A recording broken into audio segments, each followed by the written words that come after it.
Adui wa pili, kukata tamaa mapema.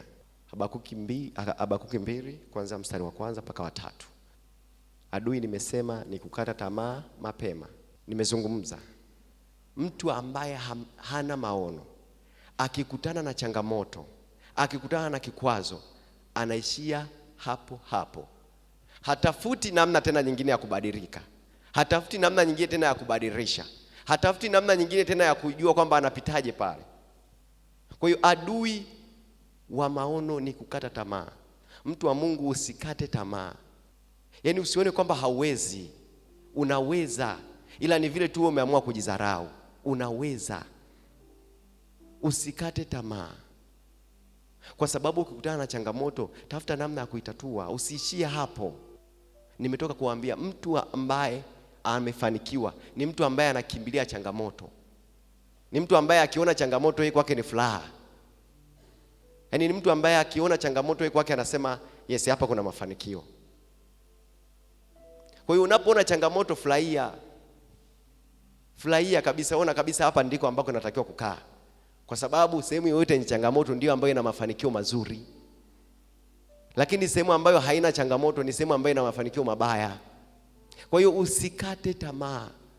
Usitamani uishie hapo hapo. Piga hatua. Inuka tena, simama, usikate tamaa. Kwa sababu waliopata mafanikio ni watu ambao walikutana na changamoto lakini wakavuka. Hawakuishia pale pale. Sio kwamba kwao ilikuwa ni rahisi. Sio kwamba kwao ilikuwa ni vyepesi. Sio kwamba kwao walifika tu sehemu wakapata mafanikio. Hapana, walipambana, walisimama. Kwa hiyo na wewe unapokutana na changamoto, simama. Pambana kupiga hatua kwenye hiyo changamoto. Usihitaji kubaki hapo hapo. Nimwambia mtu aliyefanikiwa ni mtu ambaye amekimbilia changamoto. Niliwaambia kwamba Jack Ma ni mtu ambaye alifeli mara 3 chuo. Lakini hakukata tamaa, akaendelea kupambana. Nikamwambia tu sio hivyo tu, bali aliapply kazi watu 24, wakapata 23, yeye peke yake akakosa. Hivi ungekuwa ni wewe ungefanyaje? Hebu jifikirie, ungekuwa ni wewe ungefanyaje? Ndio hapa tunataka kusema nimelaaniwa.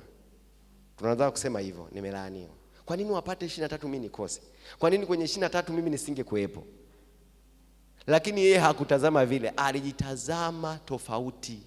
Alijiona tofauti. Alijiona baada ya muda fulani inatakiwa kufika mahali fulani. Ndio maana hakukata tamaa. Kwa hiyo sisi huwa tunakata tamaa kwa sababu sisi wenyewe pia huwa hatujioni kwamba mafanikio fulani tunahitaji kuyapata.